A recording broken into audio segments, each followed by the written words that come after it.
ഈ പാകിസ്ഥാനിൽ വലിയ രാഷ്ട്രീയ പ്രതിസന്ധിയൊക്കെ നിൽക്കുന്നത് നമുക്കറിയാം. അവിടെ ഇപ്പോൾ ഒരു ഇടക്കാല പ്രധാനമന്ത്രിയൊക്കെയാണുള്ളത്.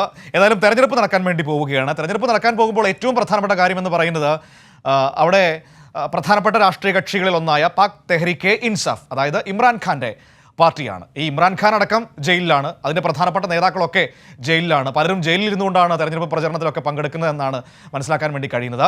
ഏതായാലും വ്യാഴാഴ്ച പൊതു തെരഞ്ഞെടുപ്പാണ്. ആ പൊതു തെരഞ്ഞെടുപ്പ് നടക്കാനിരിക്കെ ജയിക്കാൻ 18 അടവും പയറ്റി മുൻ പ്രധാനമന്ത്രി ഇമ്രാൻഖാൻ്റെ പാർട്ടിയായ PTI, അതായത് പാക് തെഹ്രീക്കെ ഇൻസാഫ്.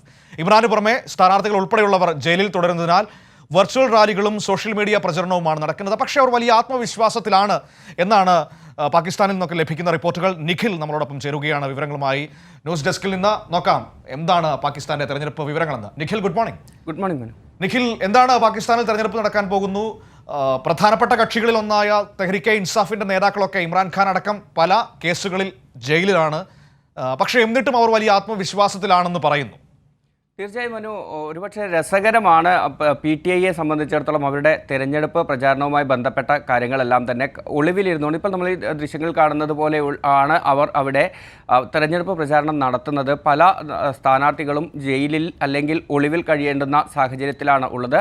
പ്രധാനമായും ഇമ്രാൻഖാൻ്റെ അറസ്റ്റുമായി ബന്ധപ്പെട്ട് പാകിസ്ഥാനിൽ വിവിധ ഇടങ്ങളിൽ നടന്ന സംഘർഷങ്ങളുമായി ബന്ധപ്പെട്ടാണ് ഇവർക്കെതിരെയൊക്കെ കേസുകൾ രജിസ്റ്റർ ചെയ്യുന്നതും അറസ്റ്റിലേക്ക് പോകുന്നതുമുള്ള സാഹചര്യങ്ങളുണ്ടായത്. അതിനാൽ തന്നെ ജയിലിൽ കഴിയുന്നവർ അവരുടെ അനുയായികൾ സോഷ്യൽ മീഡിയ വഴിയാണ് വലിയ രീതിയിലുള്ള പ്രചാരണങ്ങൾ നടത്തുന്നത്. അല്ലാത്തവർ ഈ ഒളിവിൽ കഴിയുന്ന സ്ഥാനാർത്ഥികൾ പലരും വലിയ സ്ക്രീനുകൾ സ്ഥാപിച്ച് ഇത്തരത്തിലുള്ള പ്രചാരണങ്ങളുമായി മുന്നോട്ട് പോവുകയാണ്. ഈ PTIയെ സംബന്ധിച്ചിടത്തോളം അവർ പ്രതീക്ഷ വയ്ക്കുന്നത് പാകിസ്ഥാനിലെ യുവ വോട്ടർമാർ തങ്ങൾക്കൊപ്പമുണ്ട്. അപ്പോൾ അവരിലേക്ക് തങ്ങളുടെ ആശയങ്ങൾ എത്തിക്കുക, പ്രചരണം അവരെ കേന്ദ്രീകരിച്ച് നടത്തുക എന്നുള്ളതാണ്. അതിനായി വലിയ രീതിയിൽ സോഷ്യൽ മീഡിയ പ്ലാറ്റ്ഫോമുകൾ ഇവർ ഉപയോഗപ്പെടുത്തുന്നു. ഒപ്പം തന്നെ ഈ PTIക്ക് മറ്റൊരു പ്രശ്നം അവിടെ ഉള്ളത്, PTI ക്രിക്കറ്റ് ബാറ്റ് എന്നൊരു ചിഹ്നമാണ് PTIയുടെ തെരഞ്ഞെടുപ്പ് ചിഹ്നമായി അവർ ഉപയോഗിക്കുന്നത്. അതിനെതിരെ തന്നെ വലിയ രീതിയിലുള്ള നീക്കങ്ങൾ പാകിസ്ഥാനിൽ നടന്നിരുന്നു. കാരണം 58% ആളുകളും നിരക്ഷരരായിട്ടുള്ള പാകിസ്ഥാനിൽ ഈ ക്രിക്കറ്റ് ബാറ്റ് പോലെ പെട്ടെന്ന് ആളുകൾക്ക് പരിചിതമായ തിരിച്ചറിയാവുന്ന ഒരു ചിഹ്നം ഉപയോഗിക്കുന്നു. ഒപ്പം ഇമ്രാൻഖാനെ പോലെ പേര് കേട്ട ഒരു ക്രിക്കറ്റർ പിന്നീട് രാഷ്ട്രീയത്തിലേക്ക് വന്ന ഒരു ക്രിക്കറ്റർ മത്സരാർത്ഥിയായി എത്തുന്നു, അല്ലെങ്കിൽ PTI പോലൊരു പാർട്ടിയുടെ നേതാവായി എത്തുന്നു.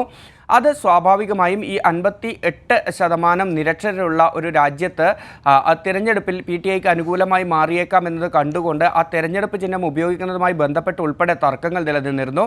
അതുകൊണ്ട് തന്നെ PTIക്ക് മുഴുവൻ ഇടങ്ങളിലും മത്സരിക്കാനുള്ള ഒരു സാഹചര്യം ഉണ്ടായിരുന്നില്ല. അതേസമയം പലയിടങ്ങളിലും PTI പിന്തുണയോടുകൂടി സ്വതന്ത്ര സ്ഥാനാർത്ഥികൾ മത്സരിക്കുന്നുമുണ്ട്. അങ്ങനെയുള്ള സ്ഥാനാർത്ഥികൾ ആരൊക്കെയാണ്, അവർ എവിടെയൊക്കെയാണ് മത്സരിക്കുന്നത് തുടങ്ങിയ കാര്യങ്ങൾ നൂതനമായ സാങ്കേതിക വിദ്യകൾ ഉപയോഗിച്ചും ഒപ്പം വെബ്സൈറ്റുകൾ ഉപയോഗിച്ചുമൊക്കെ ആളുകളിലേക്ക് എത്തിക്കുന്നതിനുള്ള പരിപാടികൾ നേരത്തെ തന്നെ PTI നടത്തി വരുന്നുണ്ട്. അങ്ങനെയുള്ള പ്രചാരണങ്ങൾ കൂടി നടത്തുന്നതോടുകൂടി വോട്ടുകൾ സമാഹരിക്കാമെന്നും വിജയിച്ച് വരാമെന്നുമുള്ള ഒരു ആത്മവിശ്വാസം PTIയെ സംബന്ധിച്ചിടത്തോളം ഉണ്ട്. പക്ഷേ ഇമ്രാൻഖാനെ സംബന്ധിച്ചിടത്തോളം ഇപ്പോൾ ഏറ്റവും അവസാനം ഇന്നലെയും ഇമ്രാൻഖാനെതിരെ ഒരു കോടതി വിധി വന്നു.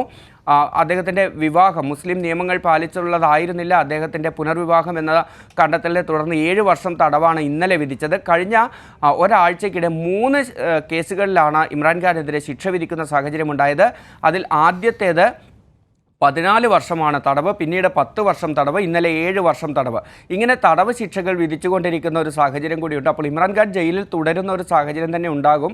പക്ഷേ PTI ഇപ്പോഴും പ്രവർത്തകരും അതിൻ്റെ നേതാക്കളും വലിയ ആത്മവിശ്വാസത്തിലാണ് ഈ വ്യാഴാഴ്ച നടക്കാൻ പോകുന്ന തെരഞ്ഞെടുപ്പിനെ കാത്തിരിക്കുന്നത്. അതനുസരിച്ചുള്ള പ്രചാരണങ്ങളാണ് അവർ നടത്തിക്കൊണ്ടിരിക്കുന്നത്. മാത്രമല്ല സ്വതന്ത്ര സ്ഥാനാർത്ഥികളിൽ പലരും ഈ PTIയുടെ പിന്തുണയോടുകൂടി മത്സരിക്കുന്നു എന്നതുകൊണ്ട് തന്നെ അധികാരത്തിലേക്ക് എത്താമെന്ന പ്രതീക്ഷ പോലും PTIക്ക് ഉണ്ട് എന്നുള്ളതാണ് അവിടെ നിന്നുള്ള ചില റിപ്പോർട്ടുകൾ സൂചിപ്പിക്കുന്നത്. മനു.